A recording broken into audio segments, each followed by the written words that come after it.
দুই সন্তান আর স্ত্রী নিয়ে ছোট্ট একটা সংসার ছিল শাখারুলের। পুরোপুরি সচ্ছল না হলেও চায়ের দোকানের আয়ে হাসি মুখে চলছিল সংসার। কিন্তু একটি মশার কামড় বদলে দিল সেই সুখের গল্প। আমি জানি ছেলে মেয়েদের নিয়ে আমি বাঁচতে চাই, আপনারা আমার মানুষ হিসেবে আমার পাশে দাঁড়ান, আপনার কাছে ইচ্ছা হয়। একটি মাত্র মশার কামড়, আর তাতেই শরীরে বাসা বাঁধে ভয়ঙ্কর ফাইলেরিয়া। ধীরে ধীরে তার বাম পা রূপ নেয় দানবীয় আকারে, যেন হাঁটার পথেই দাঁড়িয়ে মৃত্যু। এটা একটি মশাবাহিত রোগ, ফাইলেরিয়া রোগ বলে এটাকে। মশার কামড় দ্বারা এই রোগের উৎপত্তি।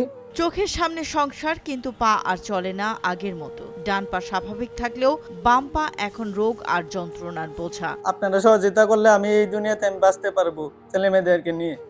শাখারুল বলেন, ব্যথা উঠলে মনে হয় আত্মহত্যা করি, তবু বাঁচতে চাই এই সুন্দর পৃথিবীতে আমার সন্তান আর স্ত্রীকে নিয়ে। যখন ব্যথা হয়েছে আমার মনে হয় আত্মহত্যা করতাম। আমার ছেলে মেয়েদের দুধ চাই, আমি আত্মহত্যা কিভাবে করবো? আমি আত্মহত্যা করলে আমার ছেলে মেয়ে কোথায় যায় দাঁড়াবে? আমি মানুষ হিসাবে আমি দুনিয়াতে বাঁচতে চাই, আমার এই কষ্ট আর সহ্য হচ্ছে না। চিকিৎসক জানিয়েছেন শাখারুলের পা অপারেশন করতে হবে 3 ধাপে, আর এর জন্য প্রয়োজন 10 লাখ টাকা। ডাক্তার বলছে অপারেশন করতে হবে, 10 লক্ষ টাকা লাগবে। এই 10 লক্ষ টাকা আমার মতো সামান্য চায়ের দোকান আমি কিভাবে মিলাবো? একটি চায়ের দোকান চালিয়ে এত টাকা জোগাড় করা শাখারুলের পক্ষে সম্ভব নয়। তার স্ত্রী তাই কাঁদতে কাঁদতে বললেন, স্বামীকে হারাতে চাই না, 2 সন্তান নিয়ে আমি কোথায় যাব?